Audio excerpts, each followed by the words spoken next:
Hi, my name is Beth Azor, and I own shopping centers in South Florida.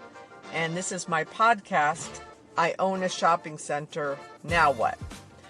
So today I want to talk about the importance of relationships in your market where you own shopping centers. I think, and what I find is so many people that own shopping centers, they either don't talk to their neighbors and they rely on online sources for information. And online sources are absolutely terrible because they're not accurate. I don't give my information to online sources on the properties that I own. And constantly people call me and tell me, oh, I saw your property on this fill in the blank online source, and it says that your rents are X, and I've never even given them any information. So it's super important for you to create relationships in the market with whom I call your neighborhood leasing agents. So when you first buy a shopping center, going into your market, understanding here are my 5 competitive projects, and then creating relationships. Whether you are going to own your shopping center for 1 year or you're going to pass it down to your kids and you own it for 20 or 30 years, meeting the owner of the shopping center next door and the leasing agent of the shopping center next door will give you so much information that is super valuable, that is accurate, and you're not relying on an appraisal or online source information. Here's the story. I was looking to buy a building and I was underwriting my projections of what I thought I could get in lease rents. I had already owned shopping centers in the area, so I had very good relationships with my neighborhood leasing agents. I called one of them and I said, what's going on? How's the leasing going? Any new deals that you can share? And this person told me about a renewal that they did for a certain price, and the tenant was a national tenant and it was 5,000 square feet. And the location was blocked by an outparcel. So the property I was looking at buying was across the street from this property and had no outparcels blocking its visibility and exposure. Therefore, I knew at a very minimum, I could match the renewal price that this person got for their 5,000 square foot tenant. So what that did was gave me what I predict was a $10 per square foot addition in my projections.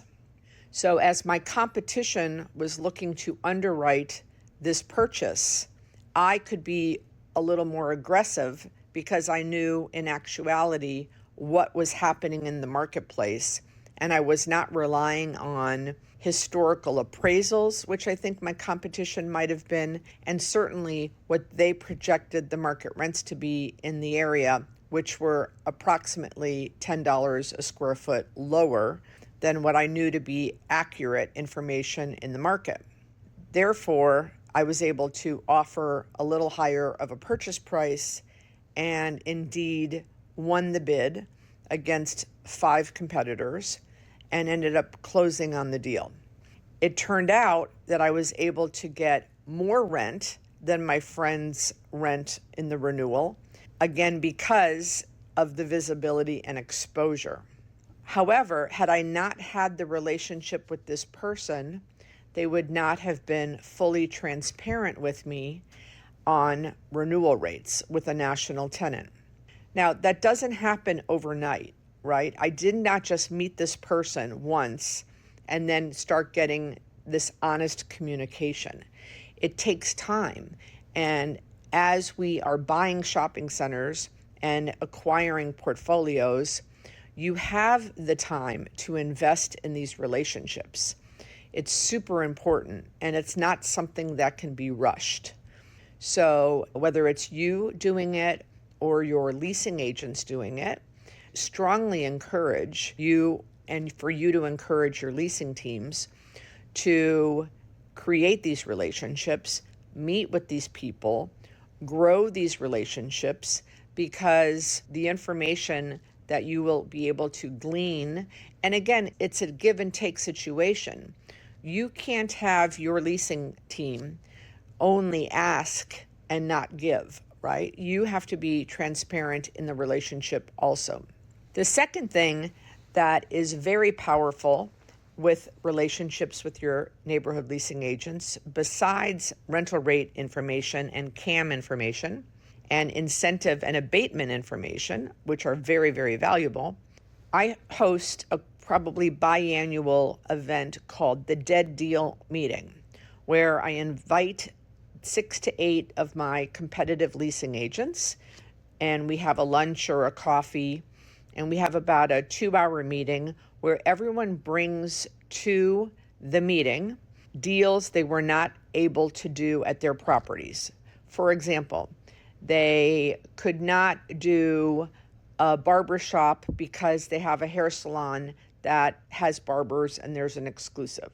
They can't do a national tenant because their owner doesn't believe in giving TIs, tenant improvement dollars, and this national tenant requires a significant amount of TIs.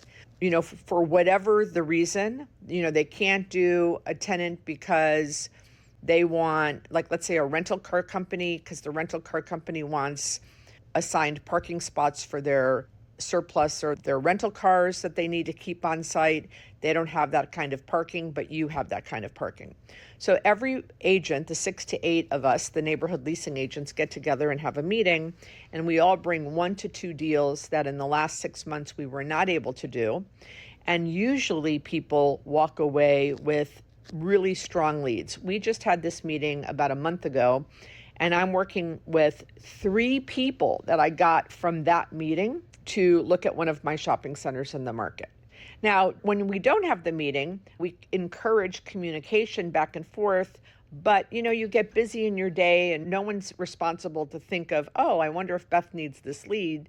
We're too busy. But when we have the meeting twice a year, everyone's focused and they say, okay, they look back at their CRMs or their activity reports, or they just jog their memory. What was the deal I couldn't do?